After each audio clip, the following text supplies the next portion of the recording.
The last time my husband looked me in the eyes, he smiled like a man who had already buried me. If that sounds dramatic, I thought so too, right up until a TSA officer grabbed my arm at the airport and whispered, "Ma'am, don't get on that plane." I didn't understand it then. I thought it was some kind of mistake, maybe random security. I almost laughed. I almost told her she had the wrong person, but I didn't. And that decision is the only reason I'm still alive. My name is Emily Harper. I'm 32 years old, and until that morning, I believed I was married to a good man. That morning started like any other quiet Tuesday, the kind of morning that feels ordinary enough to trust. The sky over Seattle was gray, low and heavy, like it had decided not to bother trying. I remember the smell of coffee lingering in the kitchen and the faint sweetness of syrup from the French toast David had tried poorly to make. He used to do that when he felt guilty. Cook. I didn't know that yet. "Don't overpack," he said, leaning against the counter, arms crossed too tightly like he was holding himself together. "It's just a few days. Vegas isn't exactly complicated." I laughed softly, folding a sundress into my carry-on. "Since when do you care how I pack?" He didn't answer right away, just watched me. Not the way he used to, warm, distracted, familiar, but sharp, focused, like he was memorizing something. That should have been my first warning. Instead, I smiled. Because when your marriage has been falling apart slowly for over a year, you cling to anything that looks like effort, even if it feels wrong, even if it feels rehearsed.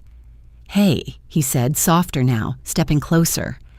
He reached out, brushed his fingers over mine. His hand was cold. "This trip, it's going to fix things. I promise. Fix things." I remember thinking how strange that sounded, like we were something broken sitting on a workbench. But I nodded anyway, because I wanted to believe him. We left the house at 9:15 in the morning. I know the exact time because I kept checking the clock on the dashboard while he drove. Not fast at first, just tight. His hands locked at 10 and 2 on the steering wheel like he was taking a driving test. He checked the rearview mirror every few seconds. "You okay?" I asked. "Fine," he said too quickly. "Just traffic." There was no traffic. That was the second warning. His phone rang once, then again. By the third time, he answered through the car speaker. "Yeah," he said, voice dropping low. "She's on her way." A pause. "No." "She doesn't know." My stomach tightened. I turned my head slightly, pretending to look out the window at the passing trees. But I was listening now. Really listening. "It's handled," he said. "Flight 447. Leaves at 10:30. My chest went cold. "David," I said slowly, "who are you talking to?" He ended the call immediately. Just cut it off mid-sentence like it never happened. Then he turned up the radio, loud enough that I couldn't ask anything without raising my voice. And suddenly, I didn't want to, because something inside me, something quiet and stubborn, had started whispering. "Pay attention." The drive should have taken 35 minutes. He did it in 22. By the time we pulled up to the departure curb, my fingers were numb from gripping the door handle. The airport was its usual chaos, rolling suitcases, rushed voices, the smell of coffee and jet fuel. But standing there, it felt off, like I had stepped into the wrong version of my own life. David got out, opened the trunk, and handed me my bag himself. He didn't let me touch anything else. "I'll meet you at the gate," he said. I frowned. "You're not coming in?" "I just need to return something real quick," he said, not looking at me. "Go. You're going to miss check-in." "I have time," I said. "It's only Emily." My name cut through me. Sharp, controlled, final. I went quiet. He pulled me into a hug then, quick and tight, not lingering, not warm, just necessary, like checking a box. "I love you," he said, and for a split second I almost believed him. Then he let go, turned, and walked back to the car without looking back. Not once. I stood there watching him drive away, something heavy settling in my chest. Not fear. Not yet. Just something wrong. I turned toward the sliding glass doors and stepped inside. And I didn't know it then, but I had just walked into the moment that would expose everything he had been hiding. I made it through security without a problem. Shoes off, laptop out, the usual routine. I remember thinking how normal everything felt, until I saw him, David, standing on the other side of the glass past the checkpoint where he wasn't supposed to be, watching me, not moving, not waving, just watching. And that's when the TSA officer reached for my arm. "Ma'am, I need you to come with me." Her hand wasn't gripping me, not exactly, but it was firm enough that I felt it through my coat. I turned, startled, my eyes flicking back toward the glass instinctively. David was still there, still watching. For a split second, our eyes locked, and I swear to you, I saw something in his expression that I had never seen before. Not worry, not love, calculation. Then he looked away. "Did I do something wrong?" I asked, my voice coming out smaller than I expected. The officer, her badge read Laura Jenkins, shook her head. "No, ma'am, you're not in trouble. I just need you to step over here for a moment." A moment? That's what she called it. If I had taken one more step toward my gate instead of following her, I wouldn't be here telling you this. I let her guide me toward a side door marked Authorized Personnel Only. My pulse started to pick up, a quiet drumbeat under my ribs. "This is about my flight?" I asked. She didn't answer right away. Instead, she glanced over her shoulder, back toward where David had been standing. He was gone. Something in my stomach dropped. "Ma'am," she said quietly, lowering her voice just enough that I had to lean in to hear her. "The man who dropped you off, your husband?" "Yes," I said, my mouth suddenly dry. "What's going on?" She hesitated. I saw it. 18 years of experience written in the way her jaw tightened, the way her eyes scanned the room before settling back on me. "I overheard something," she said, "and I don't like it." My heart stuttered. "What did you hear?" Before she could answer, 2 airport police officers appeared beside us. One of them, tall, mid-40s, calm in that practiced way that meant he'd seen too much already, gave her a nod. "Detective's on his way," he said. "Detective?" I felt the floor shift under me, not physically, but enough that I reached for the wall without thinking. "I don't understand," I said. "This doesn't make any sense. My flight board's in less than half an hour. If this is about a delay or it's not about a delay," Laura cut in gently, and then she said the words that split my life clean in two. "I think someone is trying to hurt you." I opened my mouth to laugh. I actually did, because it was absurd, ridiculous. The kind of thing you hear on crime shows, not something that happens to you on a Tuesday morning between coffee and a flight to Vegas. "My husband wouldn't," I started. But the words died before they finished forming, because suddenly everything from the last few weeks came rushing back. The late-night calls, the secrecy, the way he had grabbed my phone in the car, the way he kept saying, "Trust me," like it was something he had to force into existence. And that look through the glass. I swallowed. "What did you hear?" Laura took a breath. "He was on the phone. I couldn't hear everything, but I heard enough. He mentioned your flight number. Gate. And," she hesitated just for a second, "a policy. $2 million if something happens on that plane. My legs nearly gave out. $2 million. My brain scrambled, trying to make sense of it, trying to find some explanation that didn't sound like what it was starting to sound like. "That doesn't make sense," I whispered. "We don't have... he used to work in finance, he talks about insurance sometimes. But, ma'am, the officer beside us said, his tone calm but firm. "We need to take you somewhere private and ask you a few questions." I nodded because I didn't know what else to do. They led me down a narrow hallway into a small room with gray walls and a metal table bolted to the floor. It smelled faintly like burnt coffee and something else I couldn't quite place. Fear, maybe. A man walked in a few minutes later. Late 30s, tired eyes, a navy jacket with Seattle Police across the back. "Emily Harper?" he said. "Yes, I'm Detective Daniel Brooks." He sat across from me, resting his hands on the table.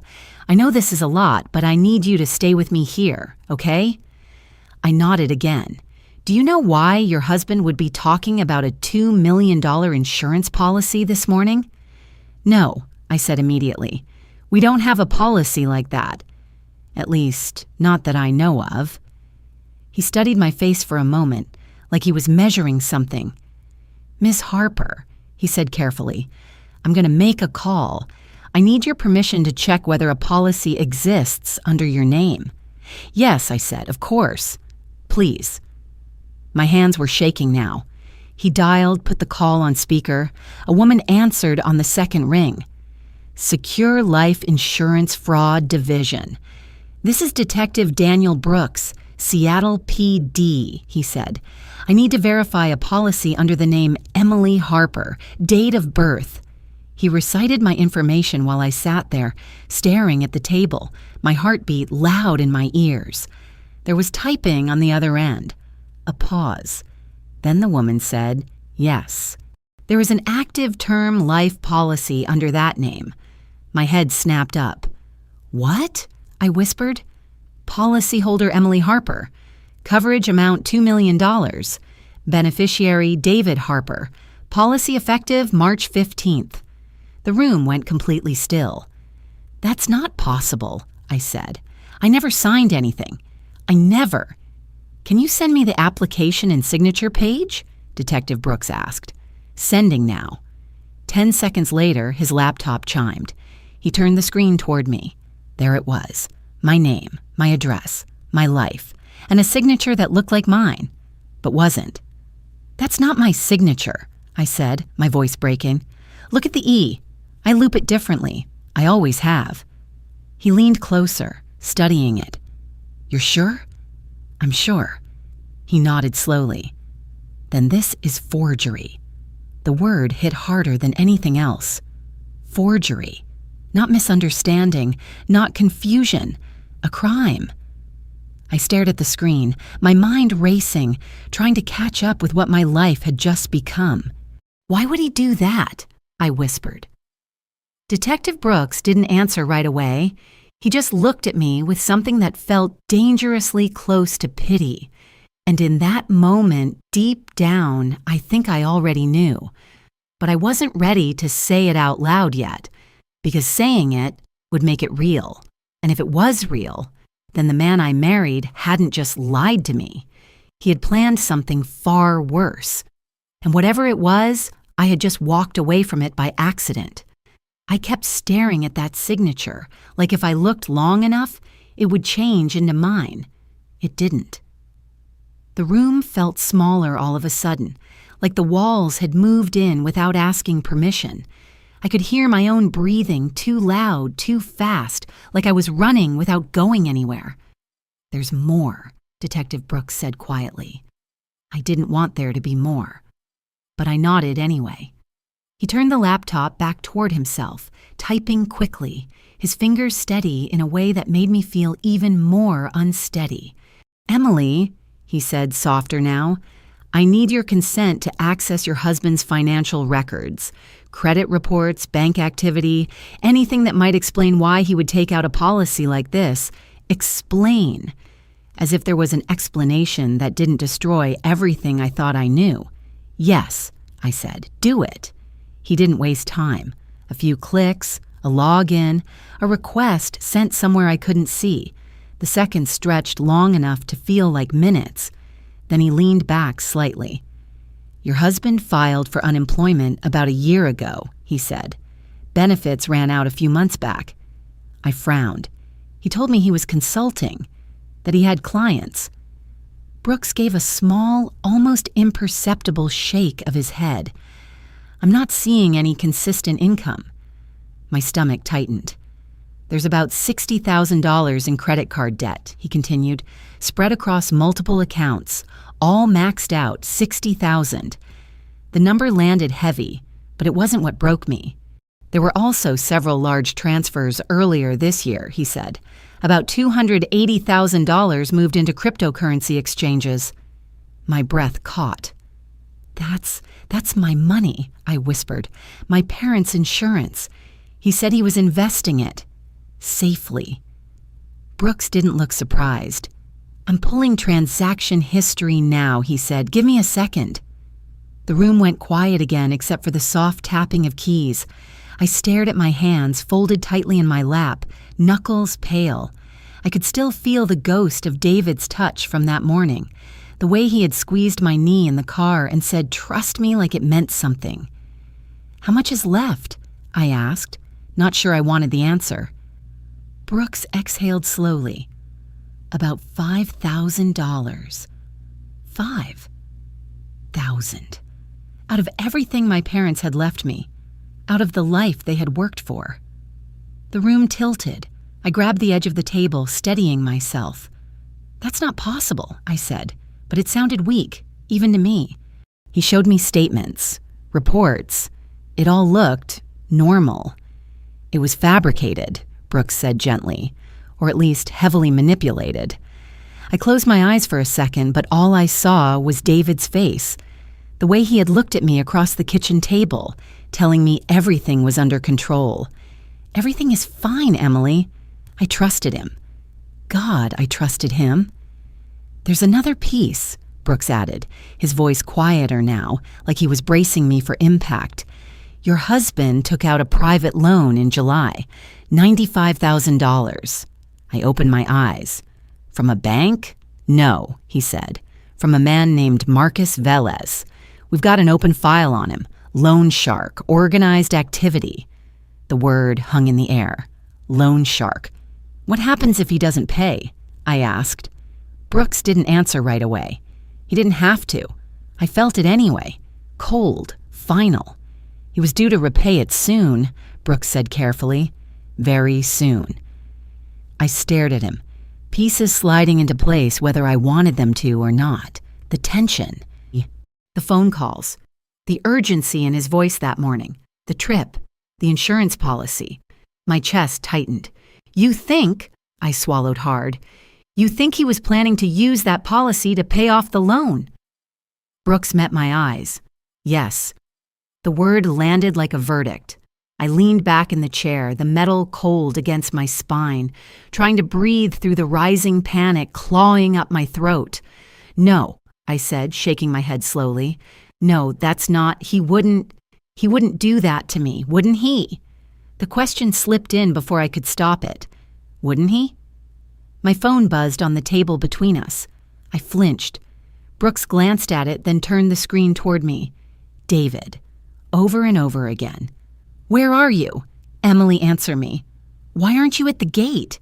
You're going to miss the flight. Please, I love you. The timestamps stacked on top of each other, one after another, every minute, sometimes seconds apart. He was panicking. Not because I might be in danger, because I wasn't on that plane. He thinks you're boarding, Brooks said quietly. I stared at the messages, my heart pounding harder now, each beat echoing against my ribs. He thinks I'm about to die, I whispered. Brooks didn't correct me. Outside, through the thin walls of that room, I heard the faint crackle of an announcement over the airport speakers.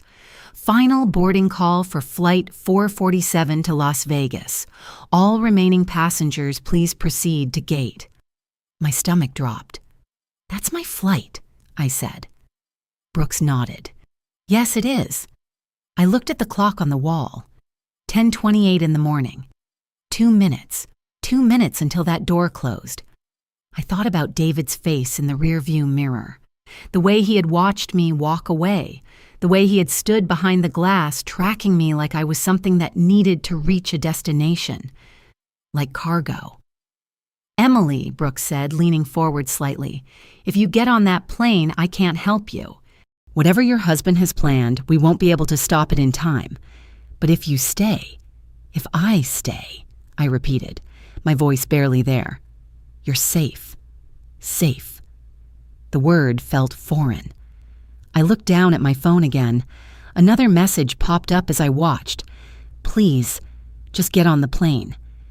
My hands started to shake.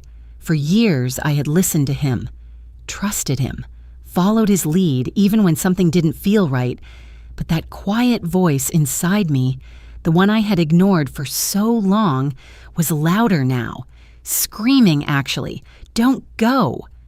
I closed my eyes for a second, and then I made the first decision that was truly mine. I'm not getting on that plane, I said. The announcement ended. 10:29. Somewhere out there, the boarding door closed, and I had no idea yet that in just a few minutes, that decision would save my life. The door to flight 447 closed, and something in my chest felt like it snapped. Not relief, not yet. Just a strange, hollow silence where certainty used to be. Detective Brooks stood up slowly like he didn't want to startle me. You did the right thing, he said, but his voice carried a weight that told me he wasn't sure what came next either. I nodded, but my eyes stayed on the table, on my phone, on David's name, lighting up the screen again. Call incoming! Again and again. Should I answer? I asked. Brooks shook his head immediately. No, not yet. We need to control what he knows. Control. That word again. I almost laughed, but nothing about this felt funny. The room was too quiet, too still, like the world outside had been paused, waiting for something terrible to happen. And then it did. It wasn't loud. Not at first. It was just a sharp intake of breath behind me. I turned. Officer Mitchell stood near the door, her phone in her hand, her face drained of color. Ryan, she said, just his name. But something in the way she said it made my stomach drop. Brooks crossed the room in 2 quick steps. What is it? She didn't answer right away. She just turned the phone toward him. I watched his face change, slowly, like something inside him was collapsing in real time. Tell me, I said, my voice breaking before I could stop it. What happened? He hesitated. That was worse than anything. What happened? I repeated, louder this time. Brooks looked at me, and for the first time since I met him, I saw something in his eyes that wasn't calm. It was grief. Flight 447 went down, he said quietly. The words didn't make sense. They floated in the air, disconnected like a sentence in a language I didn't speak. What do you mean went down? I asked. Like delayed? Diverted? No one answered. Officer Mitchell handed me the phone. My hands were shaking so badly I almost dropped it. Breaking news. Flight 447 crashes into Puget Sound shortly after takeoff. No survivors expected. I read it once, twice, 3 times. The words didn't change. No, I whispered. No, that's not real. But it was. Brooks gently took the phone from my hands before I could drop it. Emily, he said softly, I need you to stay with me, okay? I couldn't feel my legs. The room tilted violently, like I was the one falling now, like gravity had suddenly decided to stop working the way it should. I reached for the table, missed, and the next thing I knew, Brooks was catching me before I hit the floor. Easy, he said, guiding me back into the chair. Someone, Mitchell, I think, pressed a cup of water into my hand. I didn't drink it. I couldn't even lift it. How many? I asked, my voice barely a sound. How many people were on that plane? Brooks swallowed. 156. 156. The number hit harder than anything else. Faces I would never know. Lives that ended in a moment I almost stepped into.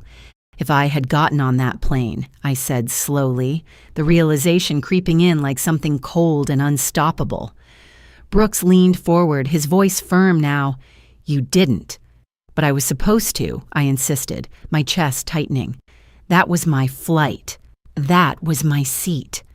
And you're here, he said, because you listened. I shook my head, tears finally spilling over. That means one more person would have died. That's the only difference. No. His voice cut through mine, steady and certain. That plane went down because of a mechanical failure, not because of you, not because of anything you did or didn't do. I wanted to believe him, God, I wanted to. But guilt doesn't ask for permission. It just settles in, heavy, immediate, suffocating. Someone wanted you on that plane, Brooks continued, quieter now, and we need to figure out why. The words pulled me back, just enough. David. My phone buzzed again on the table. Brooks turned it toward me. More messages. Did you board? Emily, answer me now. What's going on? The tone had changed. Less confident, more desperate. He doesn't know yet, I said. No, Brooks agreed. Right now, he thinks you're in the air. Alive. For now. The room felt colder. What happens when he finds out I'm not? I asked. Brooks and Mitchell exchanged a look. The kind of look people share when the truth is worse than what they want to say out loud. That's why we need to move quickly, Brooks said. Because whatever your husband planned doesn't just disappear because you didn't get on that plane. My stomach dropped again. So what do we do? I asked. He leaned forward, his eyes locking onto mine. We make him believe you did. The words hung between us. You want him to think I'm dead, I said. Brooks nodded. For now, he said, it gives us time. It gives us leverage, and most importantly, it keeps you safe. Safe. I looked down at my hands, still shaking, still not entirely mine. 1 hour ago, I was a woman heading to Vegas on a surprise trip with her husband. Now I was sitting in a locked room, watching news about a plane crash I was supposed to be on, while the man I loved thought I was already dead. I took a slow breath, then another, and I nodded. Okay, I said quietly. Then let's make him believe it. I didn't know it yet, but in that moment, my life didn't just change. It split into before him and after. By the time we left the airport, the world already believed I was dead. It happened faster than I thought possible. One moment, I was sitting in that small, windowless room trying to process the fact that 156 people had just died. And the next, my name was part of that number, a list, a manifest, a confirmation. Detective Brooks didn't let me see it right away, but I knew.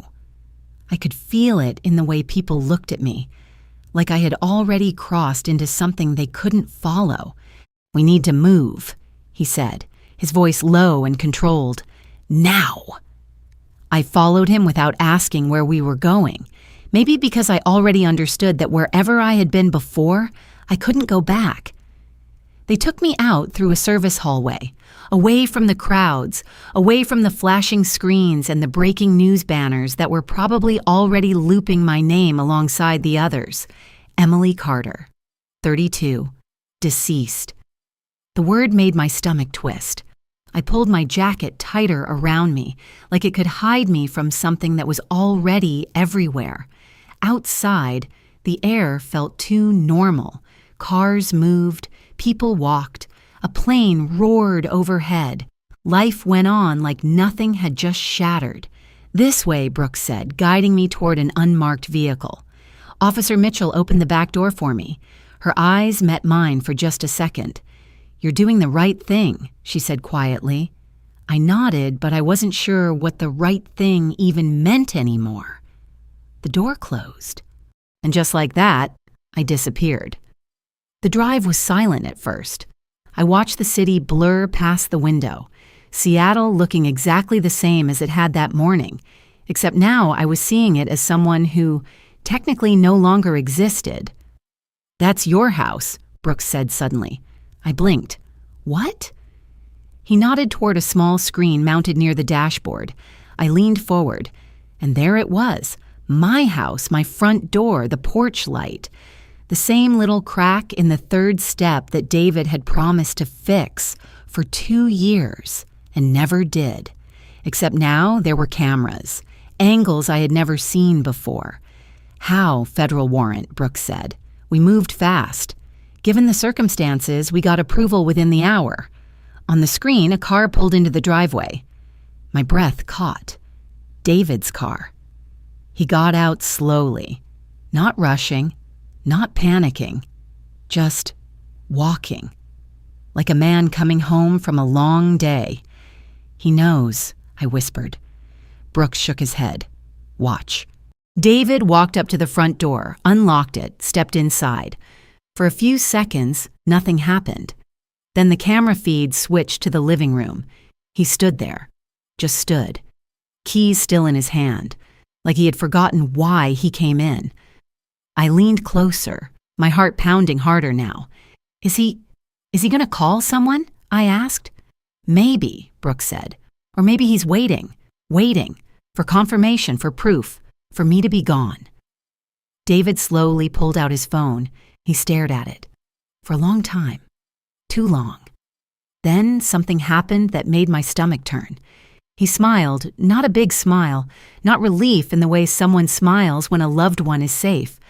This was small, sharp, controlled, like something inside him had just settled. Did you see that? I whispered.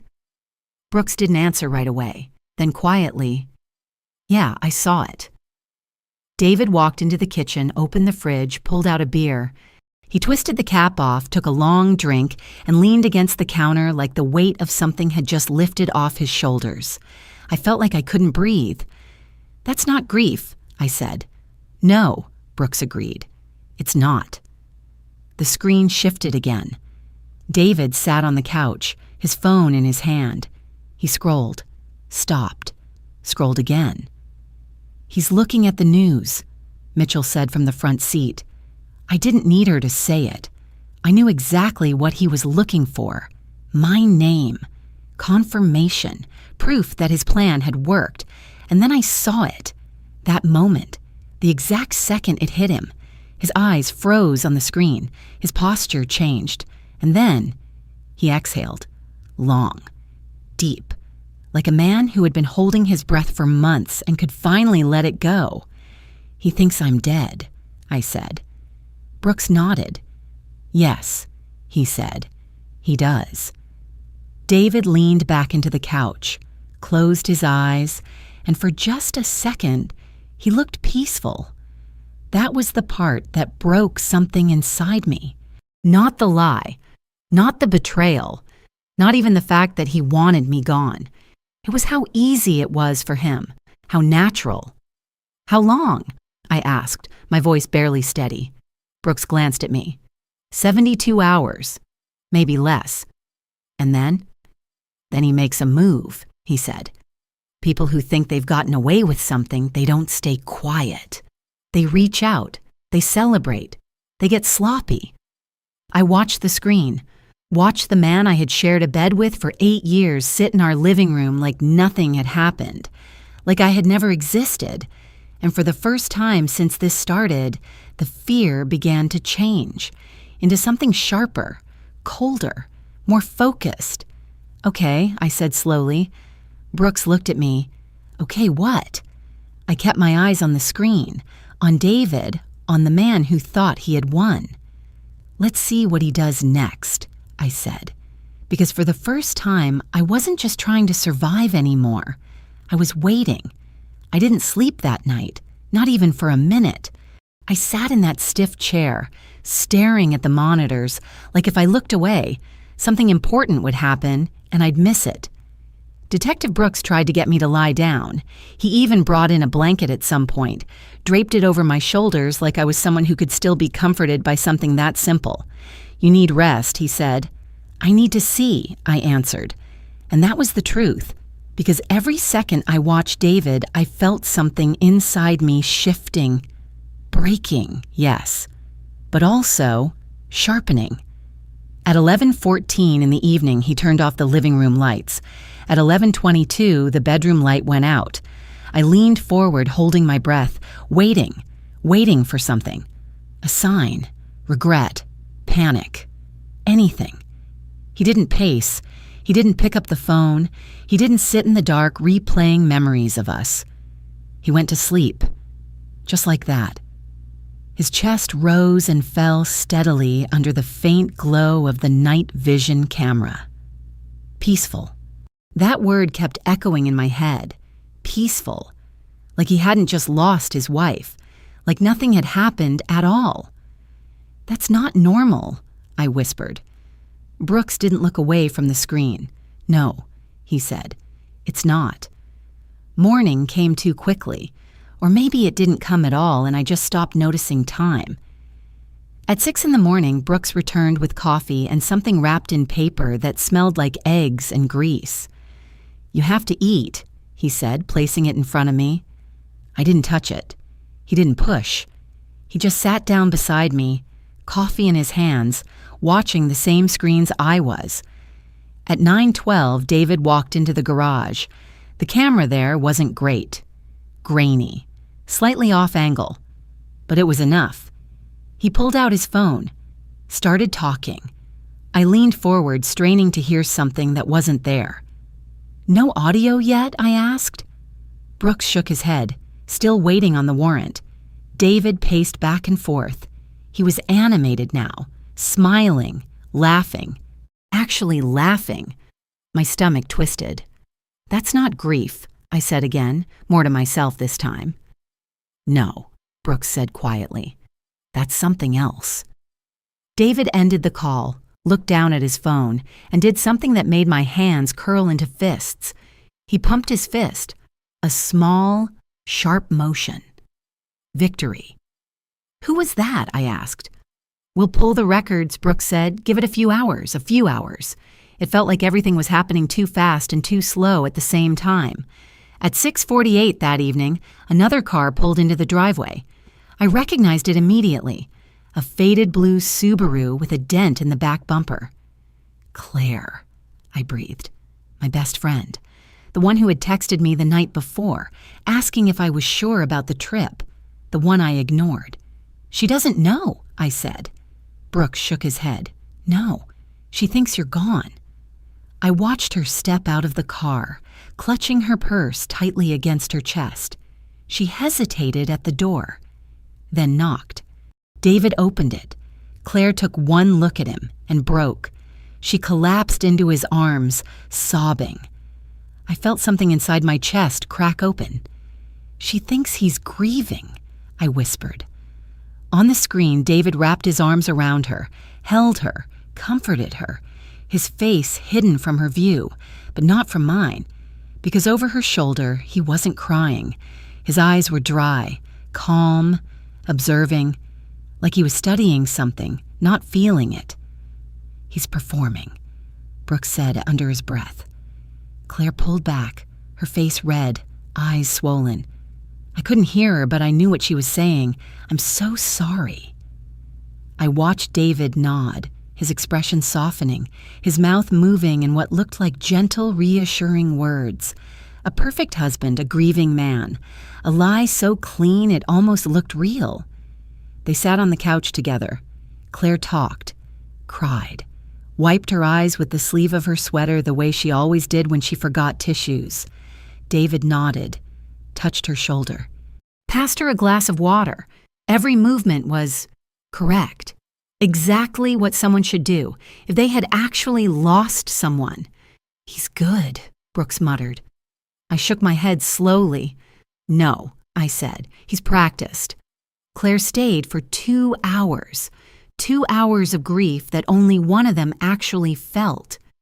At 8:52, she stood, hugged him again, longer this time, like she didn't want to let go, like she thought he needed her. When she left, she looked back once.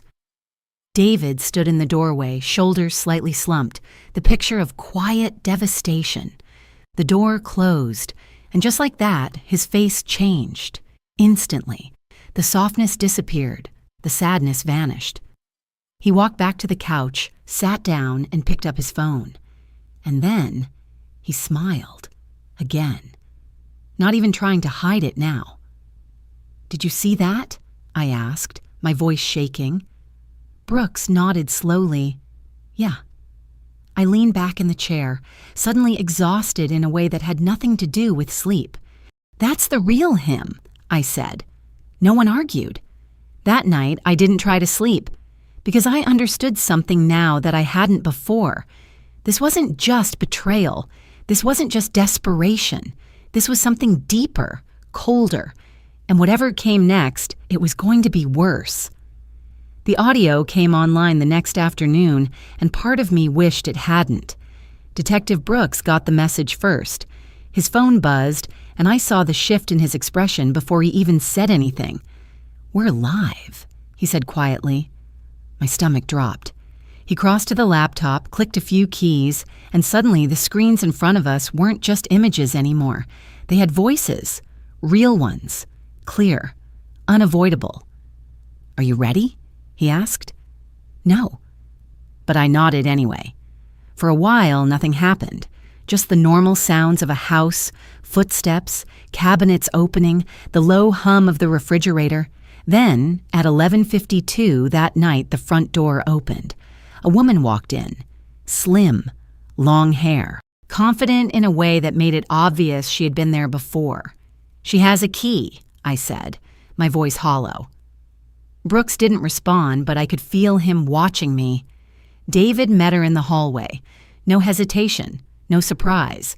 He pulled her into his arms like it was the most natural thing in the world. "I've got you," he murmured. Her voice came next, shaky, emotional. "I saw the news. Oh my God, David, I'm so sorry. Sorry. For me. For the version of me she believed was gone." "It's okay," he said, his tone soft, soothing. The same tone he used on me when I used to wake up from nightmares. "It's over. Over." The word echoed in my head.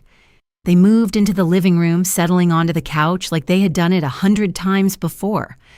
"I can't believe it," she said. "Your wife, I know things were complicated, but she's gone." David finished for her. Gone. He said it so easily, like I was already erased. "We don't have to hide anymore," he continued. The silence that followed felt heavier than anything else. "What do you mean?" she asked. We're free," he said. "You and me. No more sneaking around. No more lying." My hands started to shake. This wasn't just betrayal. This was something planned, something anticipated. But all those people, she said, her voice quieter now. "On the plane, wrong place, wrong time," David replied, flat, cold, like he was talking about traffic. "David," she whispered. "Fate did us a favor," he said. The room around me disappeared. I couldn't feel the chair beneath me anymore, couldn't feel my hands, just his voice. Fate did us a favor. 156 people dead, and he called it a favor. Beside me, Brooks had gone completely still. I could hear his breathing, slow, controlled, professional, but even he couldn't hide the tension in his jaw. You can't say that," the woman said, her voice trembling. "It's true," David replied. "I've been trying to figure out how to tell Emily about you for months. Now I don't have to. About you." The words cut deeper than anything else. "How long?" I whispered, though no one could hear me. Brooks glanced at me, his expression tight. 14 months, I thought. That's how long it had been. 14 months of shared meals, shared space, shared life, all while he was building another one behind my back. She said slowly, "I feel relieved, and I hate that." David let out a soft laugh. "Don't," he said. "I am too." The confession landed like a blow, not hidden, not disguised, just said openly. "I'm so tired of hiding," he added. "I know," she said softly. There was a pause. Then she spoke again, her voice shifting, uncertain. "There's something else." David leaned back slightly. "What?" "The baby." Everything inside me stopped. You said we'd tell her together, she continued, that we'd figure it out. Custody, timing. We don't have to tell anyone anything now, David cut in quickly. His voice changed, brighter, almost excited. You're 5 months along. We can say we got together after everything happened. People will understand. 5 months. I pressed my hand over my mouth. The timeline hit me all at once. He had been planning my death while she was already carrying his child. How are we going to explain it? She asked. We won't have to for long, David said. We're leaving. Leaving Cayman Islands, he said. I told you. Fresh start. No history, no questions. With what money? She asked. He laughed. Actually laughed. Emily had a life insurance policy, he said. $2 million. I'm the beneficiary. The room spun. There it is, Brooks muttered under his breath. I barely heard him. All I could hear was David. It'll take a few weeks, he continued, but once it clears, we're set. Completely set. $2 million. My life reduced to a payout. David, she said, softer now. This feels wrong. It feels like survival, he corrected. A cork popped. Liquid poured. I'm celebrating, he said, for both of us. I can't drink, she said weakly. I'm pregnant. Then I'll drink for you, he replied. A pause. Then, to us, he said. Her voice followed. Quieter. To us. I pushed back from the table so suddenly the chair scraped loudly against the floor. I can't listen to this, I said. My voice broke. I barely made it to the bathroom before everything came up. I dropped to my knees on the cold tile, my whole body shaking. Behind me, I heard footsteps. Brooks. He didn't say anything at first, just stayed there, waiting.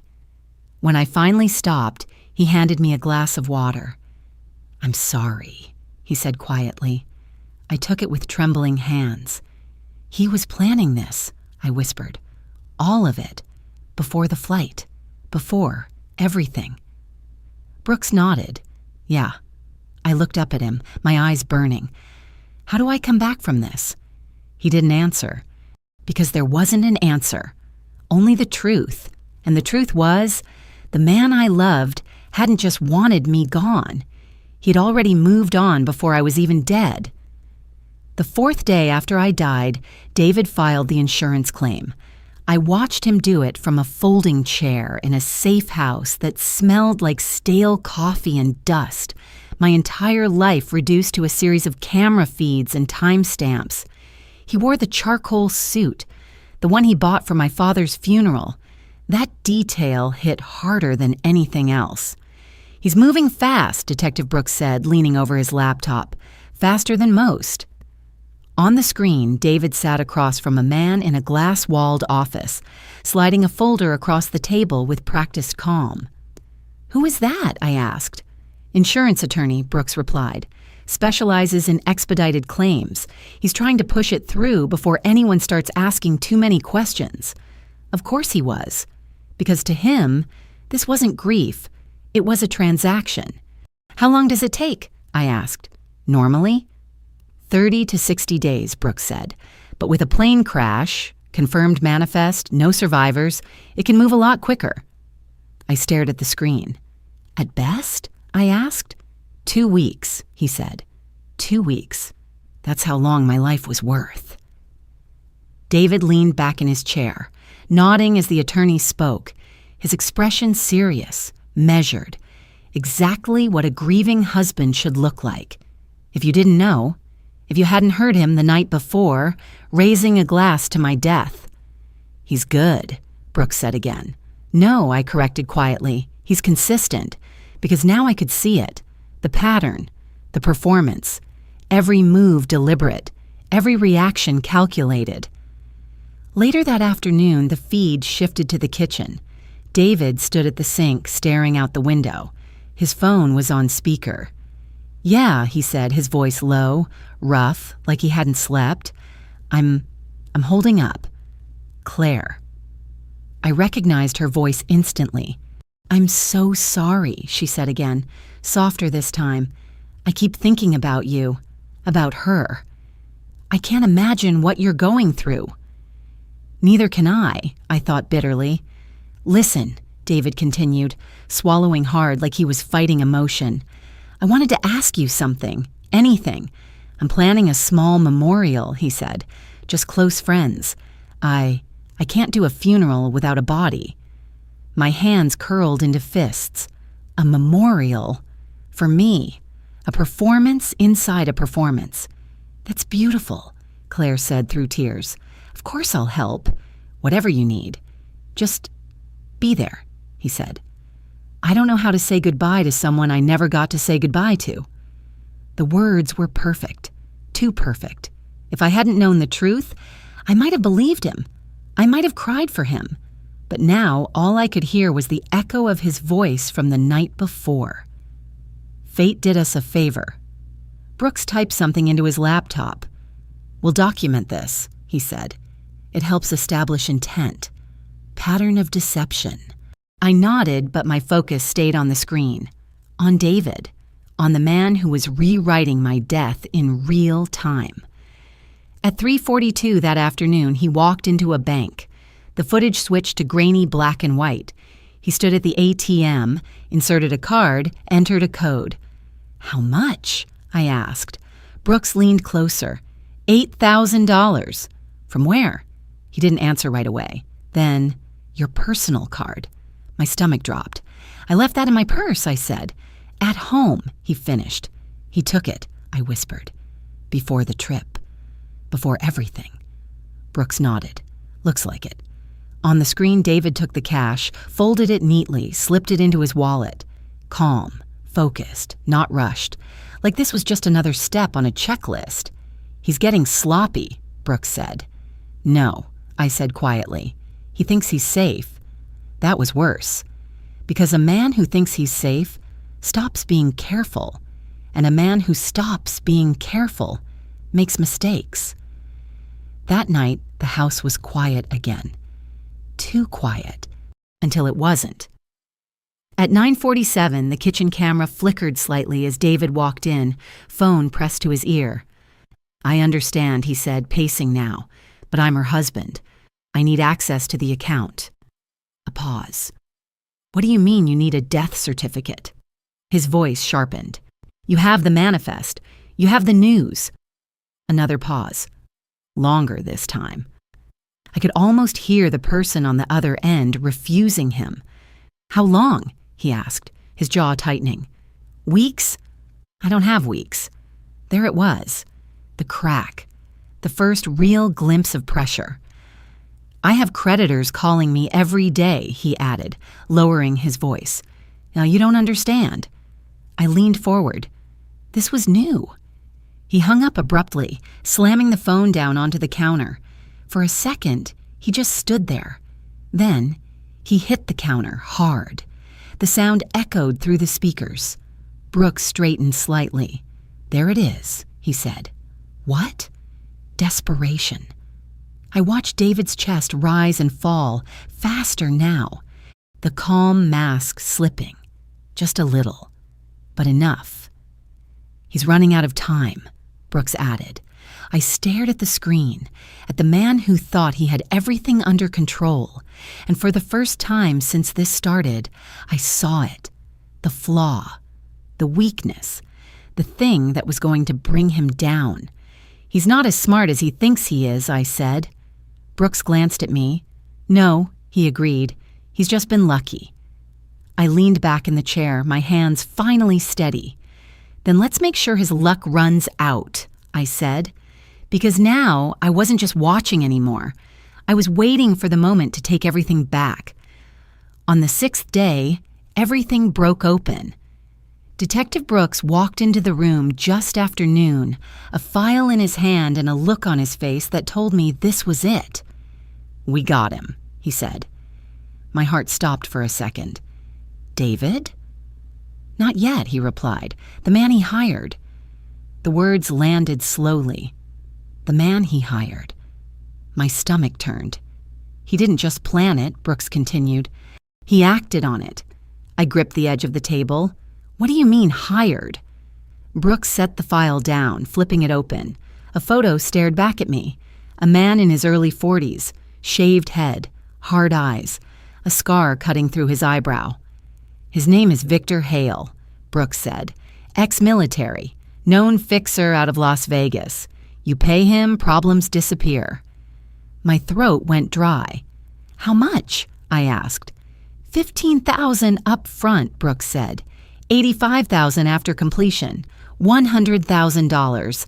That's what my life was worth to him. We picked him up this morning, Brooks added. He's talking.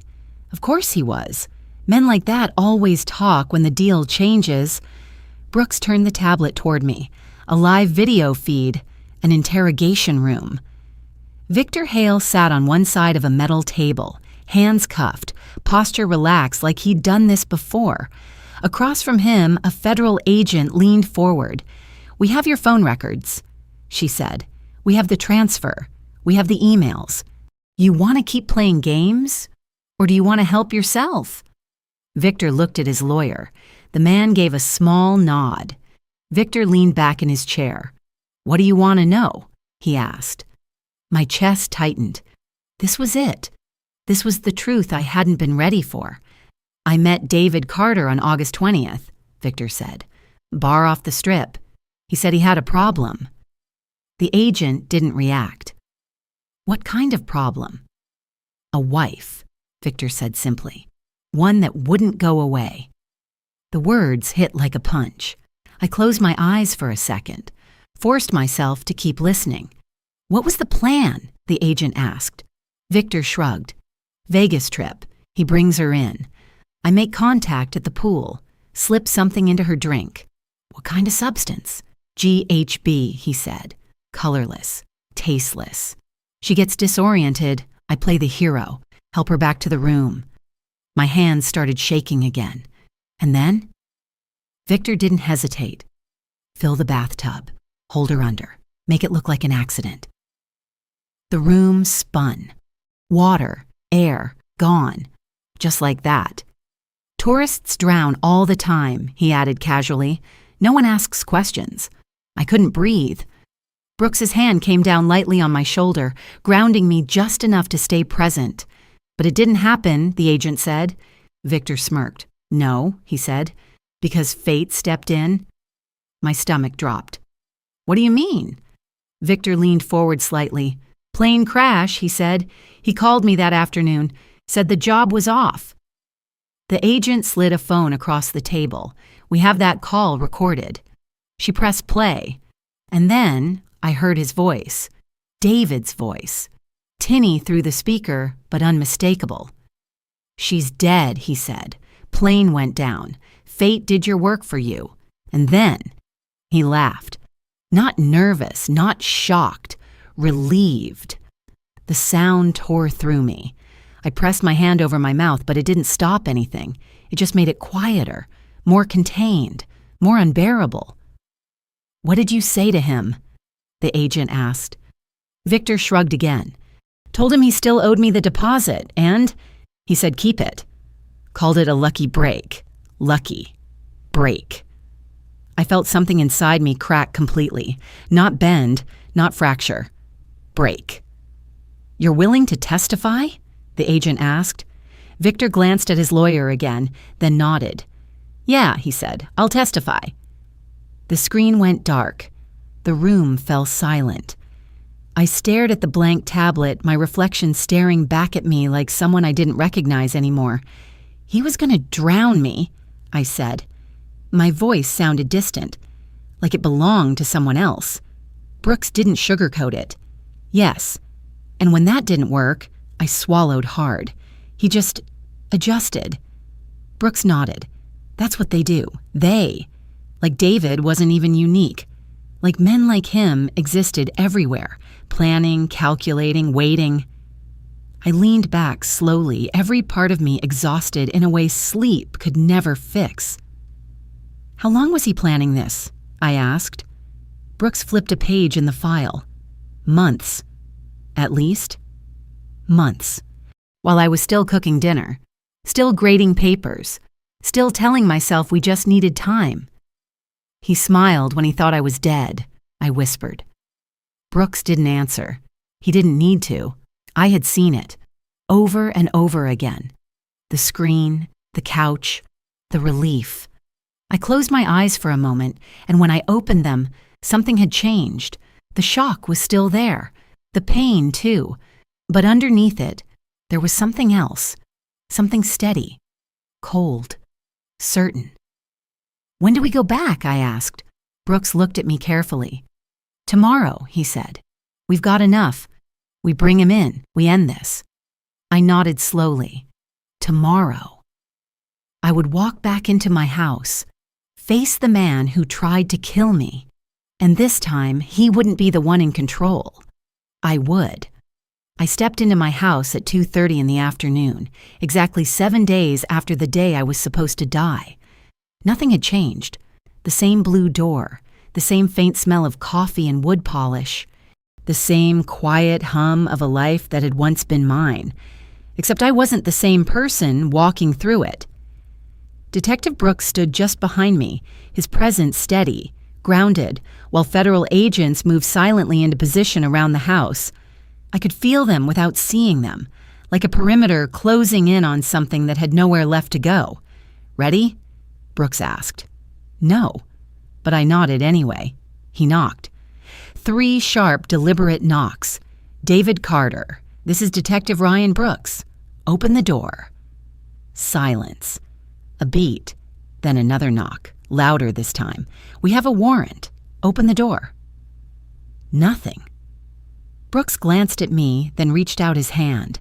I placed the key into it. The same key I had carried for years. The same key that had once meant home. The lock clicked. The door opened. We stepped inside. David was in the living room, sitting on the couch, scrolling through something on his tablet, his posture relaxed, like he had all the time in the world. He didn't hear us at first, didn't look up, didn't feel the shift in the air, but I did, because I was looking straight at him.